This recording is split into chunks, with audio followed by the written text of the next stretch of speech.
Alors, en fait, je suis psychologue de formation, donc j'ai été formée en psychologie clinique. J'ai travaillé dans des centres de psychiatrie, donc vraiment formatée et tout. Mais depuis plusieurs années, depuis que j'ai retrouvé Nina, on est des amis d'enfance. Et du coup, je pars plus dans tout ce qui est énergétique maintenant. Je me démarque un peu de tout ce qui est conventionnel. Et je travaille surtout avec la psychologie énergétique. Donc ça veut dire que pour moi, de juste parler, je dis toujours c'est joli, c'est bien, mais on peut parler pendant 50 ans et l'émotion qu'on ressent à cause d'un traumatisme qu'on a vécu quand on était enfant, par exemple, sera toujours la même. Parce que c'est un blocage qui est au niveau énergétique. Donc c'est pour ça que je travaille en énergétique, où on parle et en même temps on libère ces blocages.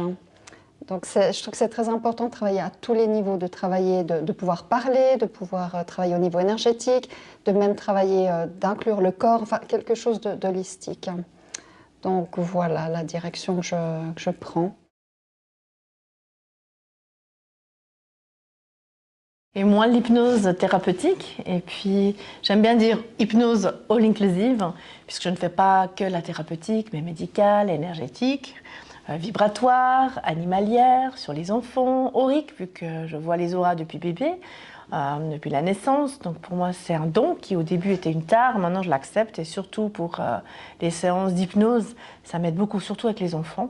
Ils me regardent en dessus de la tête, il y a la majorité des enfants qui voient les auras jusqu'à environ 11 ans. Et après, quand ils vont à l'école normale, les maths et tout ce qu'on leur met, ils arrivent moins à les voir ou plus les ressentir ou plus en parler du tout. Et ce qui est joli, là, on vient de partager juste avant cette petite vidéo avec une petite où il y a tout qui est revenu. Donc je trouve que c'est beau. Donc c'est toujours en nous, dans notre subconscient, on a vraiment tous ces dons et je trouve que l'hypnose fait ressortir pour tout. Donc médical, si on veut par exemple arrêter de fumer, si on veut mettre un anneau gastrique virtuel pour les traumas. Je collabore avec Stéphanie justement parce qu'il y a des gens qui aiment plus parler, d'autres plus l'hypnose, ou l'hypnose fait peur encore. Donc je trouve qu'en plus comme on est des amis d'enfance, on se connaît depuis plus de 50 ans maintenant, je trouve que c'est beau, on rigole toujours de ça, mais je trouve que c'est magique d'avoir grandi ensemble, d'avoir continué dans le même... Voilà, tu es fait psychologue, entre guillemets, scientifique, carré, et de s'ouvrir spirituellement. Nous, l'hypnose, aussi, médicale d'abord, et après faire justement aurique, énergétique, vibratoire, les animaux, les enfants, aussi après pour des maladies, des fois, qui sont karmiques, pour ceux qui y croient. Et des fois, on ne comprend pas les maladies qu'on a sur Terre. Beaucoup de médecins, on en voit, et du coup, c'est vraiment des hypnoses karmiques, des maladies karmiques qui n'ont rien à voir ici, à ceux qui y croient ou pas. Aucune importance, parce qu'on dit toujours que pour guérir, comprendre n'est pas nécessaire. Donc voilà un petit peu aussi, j'aime ce côté scientifique carré, un pied dans les deux mondes.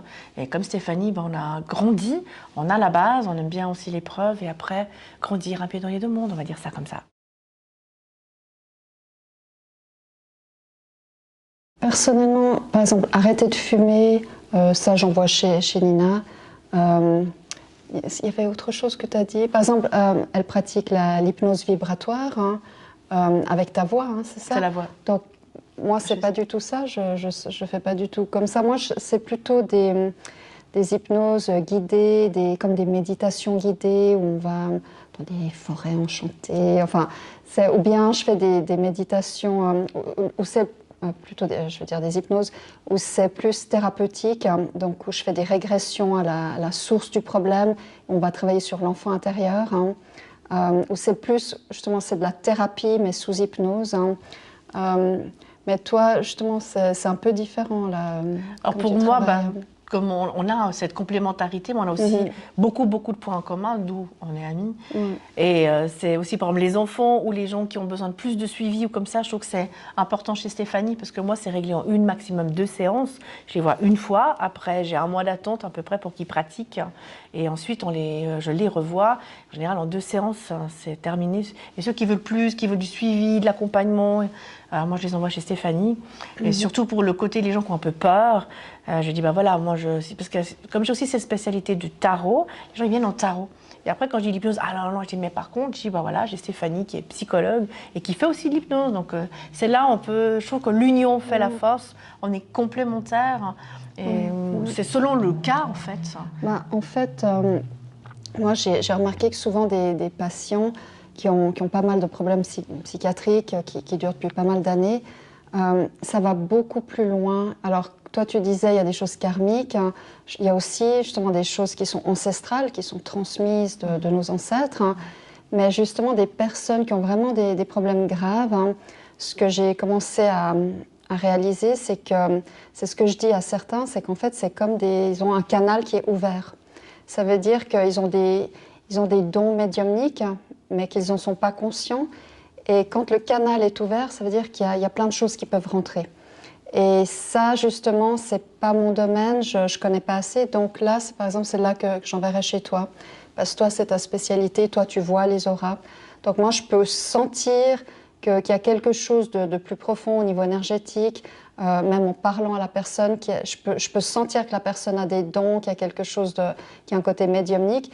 Et là, je vais leur dire qu'il faut développer ça, qu'il faut apprendre à maîtriser. Parce que si on ne sait pas, des personnes qui ont ces dons, mais qui n'en sont pas conscientes et qui ne savent pas maîtriser, c'est-à-dire qu'il y a plein de choses qui rentrent en elles et qu'elles vont développer plein de symptômes, hein, qui sont assez graves. Et c'est le genre de personnes qu'on va retrouver dans les hôpitaux psychiatriques, tout ce qui est schizophrénie, tout ça, alors que dans notre culture, on ne comprend pas, on envoie dans un hôpital psychiatrique, alors qu'en fait, dans d'autres cultures, c'est des chamans.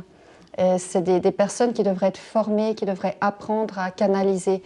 Et vu que c'est quelque chose qui m'intéresse, mais que je n'ai pas assez d'expérience, donc là, j'envoie chez toi pour apprendre. Je t'ai envoyé quelques personnes justement pour qu'elles apprennent à développer ce côté, qui ont des dons, et qu'elles apprennent à développer. Parce que toi, c'est ça ta spécialité. Toi, tu leur apprends à développer leurs dons, leur intuition. Et là, tu as sorti quelque chose de très important qu'on va partager avec vous. C'est que oui, il y a beaucoup qui sont... Alors, c'est pas tout le monde, hein, ça c'est important, hein, on garde bien pied dans les deux mondes. Mais il y a beaucoup dans ces asiles psychiatriques et dans ces hôpitaux où ils croient qu'ils sont fous, mais en fait, ils sont pas fous du tout. J'ai même une petite aussi. Et puis là, en fait, on me l'a fait sortir momentanément pour qu'elle me voie, qu'on puisse en parler et tout. Et en fait, c'est juste qu'elle voit, c'est pas qu'elle est folle, c'est qu'elle voit les auras et elle voit les morts. Donc ça arrive, oui. Il y a des gens, et de plus en plus qu'on pense. Moi, depuis... déjà, j'ai une fille qui est indigo, qui est maintenant adulte, elle a 27 ans. Alors moi, j'étais ouverte, donc il y a eu aucun souci puisque je l'ai accompagnée. Elle s'est jamais sentie à part ou différente parce que pour moi c'était naturel, hein, parce que moi j'ai pu l'accompagner. Par exemple, mon enfance, non. Et quand on voit tous ces jeunes, et c'est vrai que maintenant avec mes plus de 30 ans d'expérience, quand on m'envoie ces jeunes, les parents ont peur et tout, ils disent qu'elle est folle, mais pas du tout, ou lui ou elle. Enfin, c'est surtout j'ai plus de filles que de garçons qui voient comme ça. Mais il y a aussi des petits garçons et tout. Et c'est dur parce qu'on les fait prendre des médicaments, on dit qu'ils sont fous, puis pas du tout.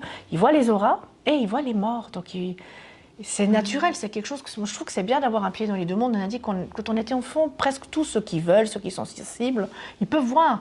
Et justement, on a pu le sortir de cette clinique. Et puis il n'a plus de médicaments. Et voilà, c'est juste naturel. Mais c'est pas demain, la veille, qu'on va pouvoir prouver tout ça. Ça va encore plus loin. Voilà, et ce qui est beau, c'est qu'on peut, justement, Stéphanie, par ton côté psychologue, clinique plus ouverte, moi, par mon côté hypnose médicale et thérapeutique et médiumnique, parce que je vois les auras, un pied dans les deux mondes, l'union fait la force et on peut aider ces gens. Et puis ce que je remarque, c'est beaucoup de jeunes maintenant, ils sont beaucoup plus éveillés, ils comprennent les choses que d'anciennes générations ne comprennent pas, que ça n'a pas de sens, tout ça.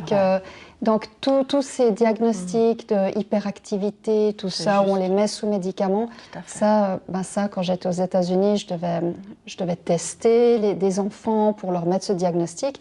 Et dès le départ, j'avais refusé, j'avais dit, moi, je refuse de donner ce diagnostic parce que ça justifie aux parents de les mettre sous médicaments. Et pour moi, c'est quelque chose c'est pas une maladie, sauf que maintenant c'est une épidémie. Et souvent ces enfants, c'est tous les enfants qui arrivent, toutes les nouvelles générations sont beaucoup plus avancés en fait que nous. Et ils comprennent des choses, ils voient que des choses n'ont aucun sens, ils refusent ce monde tel qu'il est. Donc c'est pas des problèmes psychiatriques. Oui, ils n'arrivent pas à s'adapter à cette société, mais c'est pas qu'ils ont des problèmes. Justement, beaucoup d'entre eux vont souffrir de dépression, vont être mal. Et c'est pas eux le problème. Hein. Donc, c'est là où, justement, je rencontre beaucoup de jeunes comme ça qui qui ont des dons, qui sont hypersensibles, qui sont artistes, qui sont faits pour développer leurs dons et pas pour être forcés dans une certaine voie. Donc, c'est justement là où je t'envoie aussi pour apprendre à développer ses dons, à développer son intuition. Et surtout si les parents sont ouverts, parce que c'est ça le problème qu'on rencontre, c'est qu'il y a des fois des... Ouais. Bah là, par exemple, là, j'ai eu un couple où le papa était psychorigide, la maman ouverte. L'enfant, elle m'a tout raconté quand les parents... Parce que moi, je fais toujours, je ne sais pas si tu fais aussi comme ça. Pour moi, les gens, enfin, l'enfant, il vient avec le papa, la maman ou un des deux. Et puis après, une fois qu'on a monté la séance ensemble, j'ai l'autorisation du papa, de la maman ou de l'autorité parentale, après, l'enfant reste tout seul avec moi. Il me fait confiance et avec l'autorisation des parents. Et quand il y a les deux qui arrivent, il y en a un qui est fermé et l'autre pas, c'est un peu compliqué. Donc après, une fois que les parents sont partis, waouh, l'enfant se lâche et tu l'as dit. Là, j'ai encore eu cette semaine une petite fille où c'est un maître dans un corps d'enfant. Elle me dit, mais tu vois, moi, j'ai pas de problème, c'est mon papa, parce que si. Puis maman, tu vois, elle me raconte tout.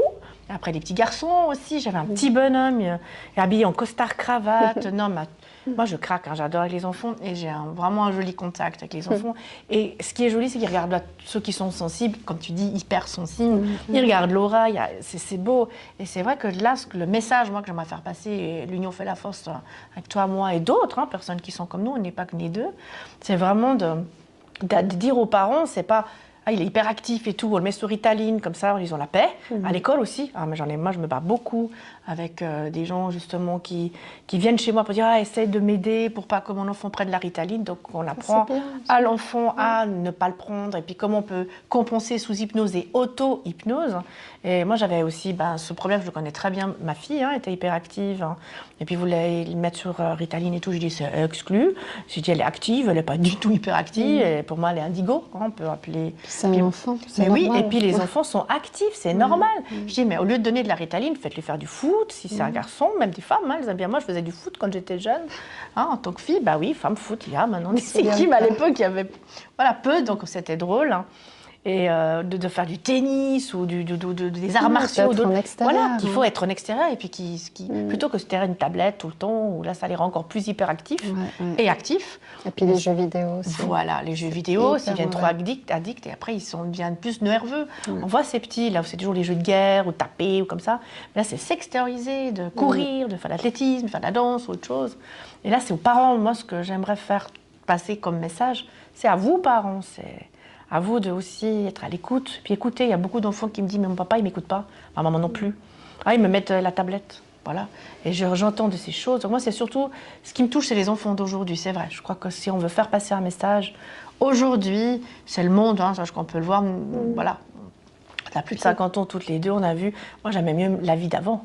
Là, maintenant, la vie de maintenant, au secours. Et le respect, où est le respect ? Les enfants, certains, ils parlent mauvais aux adultes et tout. Je dis, mais attends, il est où le respect? Et plein d'autres choses. Alors, il y a des enfants qui sont bien élevés, on va dire ça comme ça. D'autres, les parents, ils les ont plutôt donnés avec la tablette. Et quand tu parles de respect, je crois que... c'est ça, pour moi, qui est important, c'est de respecter l'enfant, de pas, justement, de réaliser, comme tu disais, un maître dans le corps d'un enfant. Alors, peut-être pas tous, mais non, pas tous, certains enfants sont... Ouais, apprendre à les écouter, à les respecter. Je pense que si les parents respectent leurs propres enfants, si on leur apprend... Ouais. Enfin, je ne veux pas trop me lancer dans tout ce qui est enfant. Non, on fait un partage, on essaie de pas se faire passer un message. Je trouve que c'est bien. Je ne travaille pas beaucoup avec des enfants. Moi, je travaille surtout avec plutôt des adultes, des jeunes adultes. Les enfants, je les vois vraiment si je connais les parents, si les parents sont déjà des patients puis qui me demandent d'amener leur enfant, mais en général, c'est une fois, c'est bon. Avec les enfants, c'est ça qui est génial quand on travaille en énergétique, c'est qu'en quelques minutes, c'est réglé avec les enfants. Parce qu'il n'y a pas l'accumulation comme les adultes. Hein. Et quand on est prêt, on peut faire 1-2 séances, mais les enfants, la majorité, c'est une séance. C'est rapide. C'est impressionnant. Oui, parce qu'ils n'ont pas cette accumulation, ils n'ont pas tous ces blocages au niveau énergétique. Hein. Non.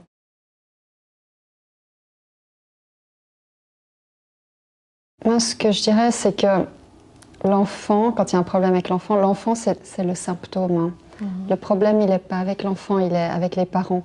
Donc, personnellement, je dirais de travailler avec les parents. Je peux t'envoyer les enfants. Alors là, tu as soulevé quelque chose. Il y a des fois, les parents m'envoient les enfants, disent « Ah, c'est mon enfant qui a un problème et tout. » Puis en fait, c'est pas l'enfant. Non, c'est souvent les parents. parents. Voilà. Et pour moi, s'il y a plein de problèmes, c'est souvent, je n'ai pas dit que c'est tout le temps, hein, c'est pas culpabiliser les parents, j'ai aussi maman, hein, mais c'est vraiment les parents, c'est important aussi qu'ils travaillent.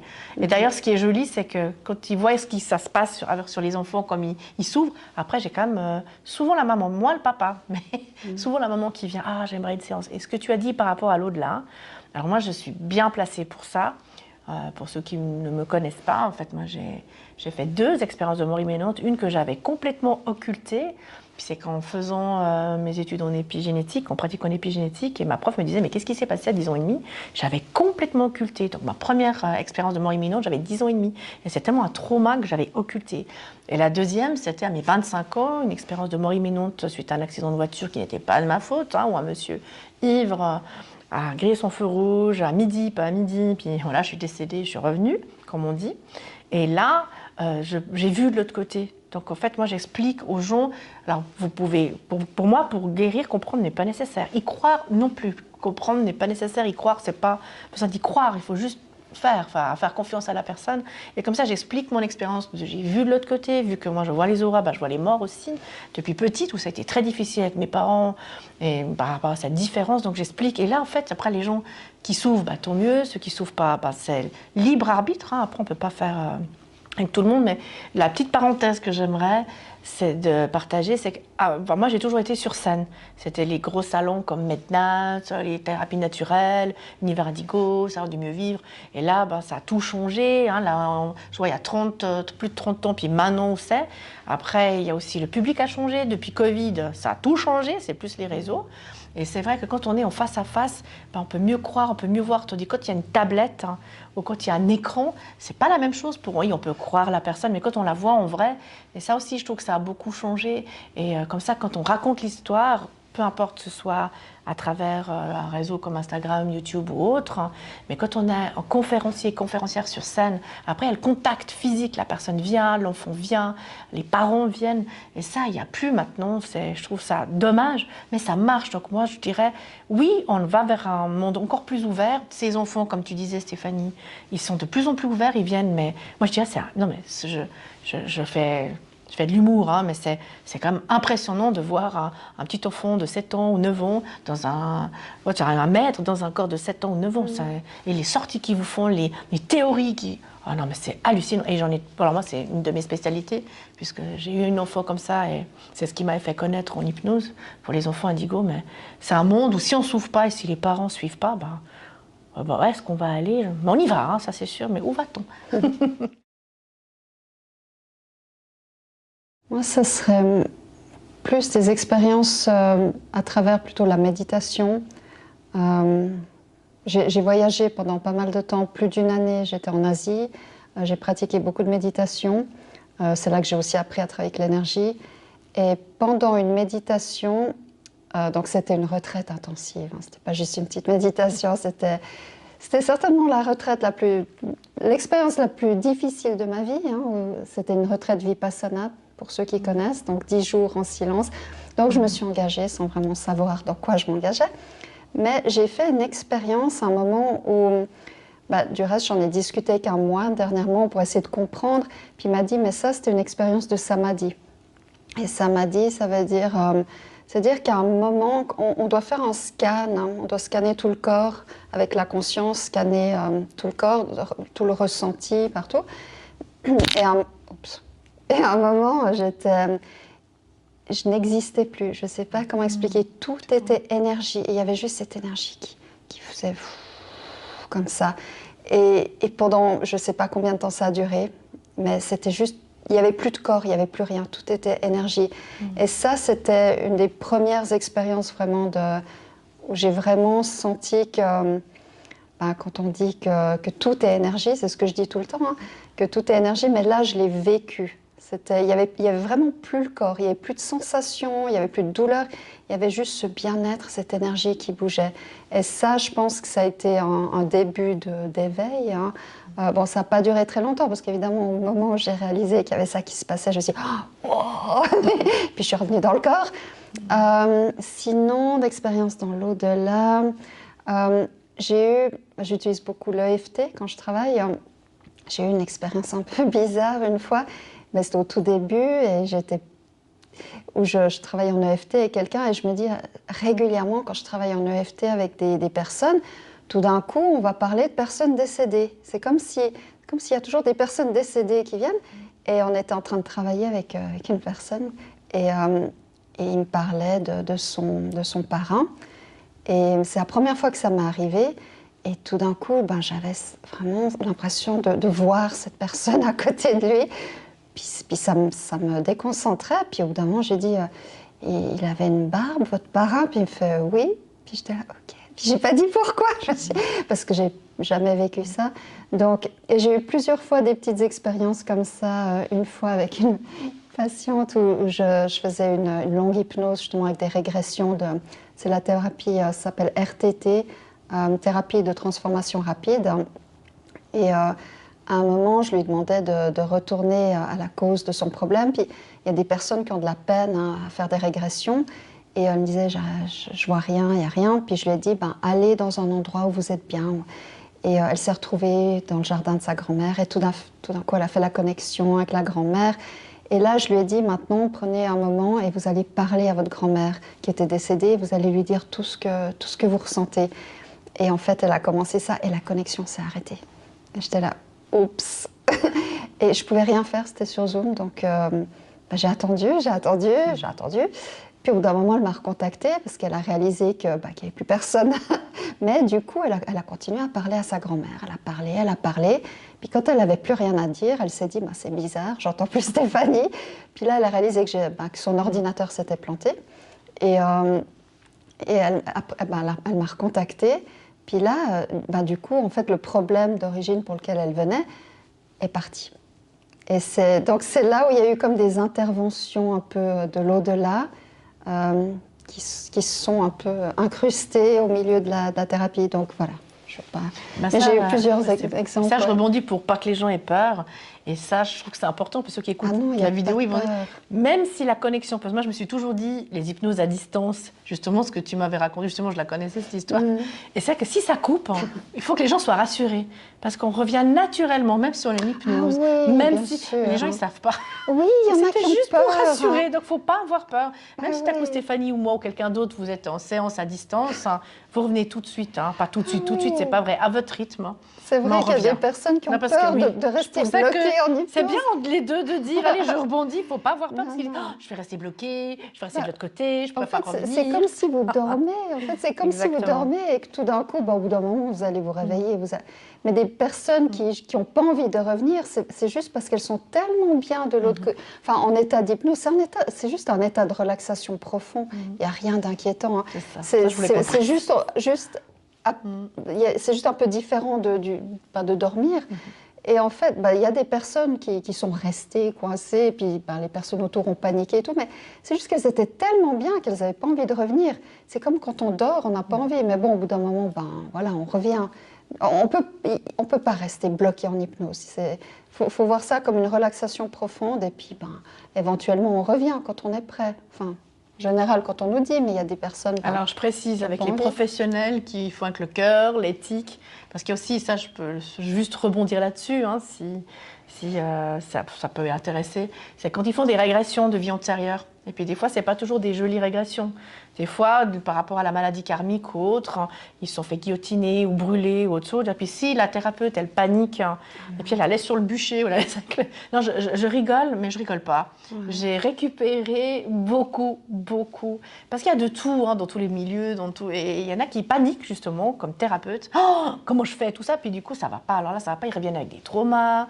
Après, c'est compliqué. Donc là, quand c'est seulement des méditations ou des hypnoses simples ou vraiment méditatives, pour aider, oui, il n'y a pas de souci, mais quand c'est régression, il faut les faire revenir. Et puis qu'ils ne reviennent pas avec l'autre personnalité de ce qu'ils ont été ou autre. Et là aussi, il y a malheureusement des cas psychiatriques, moi j'en connais, j'ai dû, parce qu'on me les a amenés pour les aider, où ils sont restés de l'autre côté parce que le thérapeute a paniqué. Et puis du coup, chez moi, je dis, voilà, il y a eu un tel et tout, comment on peut faire? Donc c'est renvoyer la personne où elle était, et puis après la dédoubler, hein, qu'elle reprenne. Alors c'est vrai qu'après, il faut faire attention, il faut toujours de l'éthique, il faut faire attention. Donc moi, les régressions, je ne ferai pas à distance, je ferai vraiment en présentiel. Quand je parlais de régression avec RTT... C'était juste précisé, voilà. Moi, c'est des régressions dans cette vie. C'est dans cette vie-là, pour faire... On va travailler à l'origine du problème. Bon, ça peut partir dans une autre vie, mais c'est rare. Mais en général, c'est dans cette vie, c'est des scènes. C'est juste pour préciser, parce que tu sais, nous, on parle, c'est notre langage de tous les jours. Je voulais juste préciser pour le public. Régression. Et surtout pas, de ne pas être avec quelqu'un qui va se mettre à paniquer. Ça aussi, c'est quelque chose, faire très attention, parce que l'hypnose, oui, c'est une relaxation profonde, mais c'est quelque chose de puissant. Donc, quand même faire très attention au thérapeute avec lequel vous allez travailler. Il faut vraiment vous sentir en confiance. Si vous avez un doute, écoutez-vous, suivez votre instinct, mais toujours être en confiance, parce que quand même, on peut mettre des suggestions. Moi, personnellement, dans les hypnoses que je fais, j'enregistre pour donner ensuite à la personne. Comme ça, ils savent exactement ce qui se dit, parce qu'il y a des suggestions qui peuvent être données on ne sait pas sûr. Il faut faire attention avec qui on va faire ça. Donc, et moi, pareil. Moi, je monte la séance ensemble, j'imprime la séance, je fais lire à la personne les suggestions pour qu'elle valide, qu'elle autorise. Donc, il y a beaucoup de respect, il y a beaucoup d'accompagnement. Je pense que toi et moi, on est un peu des petites mamans spirituelles, on accompagne. Et ça, c'est important aussi. C'était une jolie précision. Travailler ensemble, on crée l'hypnose ensemble, suivant les hypnoses. Exactement.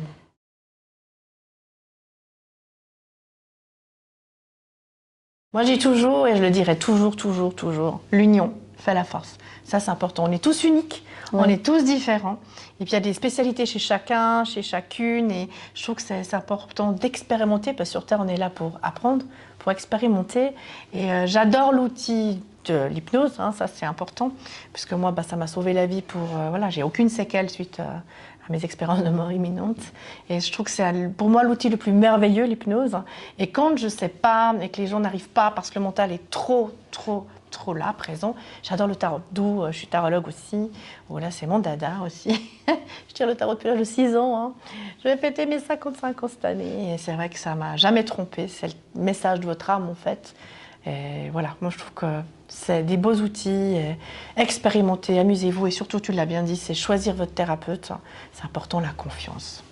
Alors je vais rebondir sur ça. Toi tu dis l'union fait la force. Vu que je travaille beaucoup avec l'énergie, pour moi tout est énergie, tout est un. On est tous, on fait tous partie de la même chose. Donc en chaque personne, c'est comme un miroir. Donc dès qu'une personne, c'est ce que je dis tout le temps en thérapie, c'est que quand il y a un problème avec une autre personne, par exemple, c'est que l'autre personne, c'est un miroir. Elle est là pour vous montrer une blessure qui est en vous, une opportunité pour aller travailler dessus. Moi, je dis toujours, quand il y a une blessure, dès qu'on a une réaction négative, ça veut dire qu'on a été touché, qu'on a été déclenché, c'est qu'il y a une blessure. En fait, il faut remercier l'autre personne, parce que c'est une opportunité pour plonger dans la blessure, pour aller se soigner. Donc, oui, tout est un, et on est tous des miroirs les uns des autres, et on est tous dans le même bateau, en fait.